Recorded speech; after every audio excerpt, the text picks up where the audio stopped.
Иди сюда, прикинь.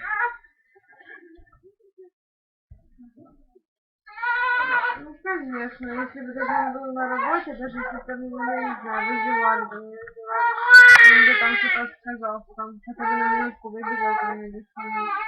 Вот это вред.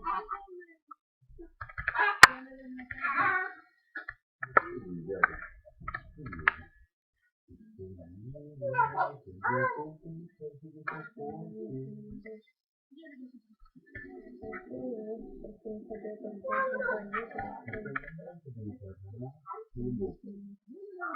Не платно?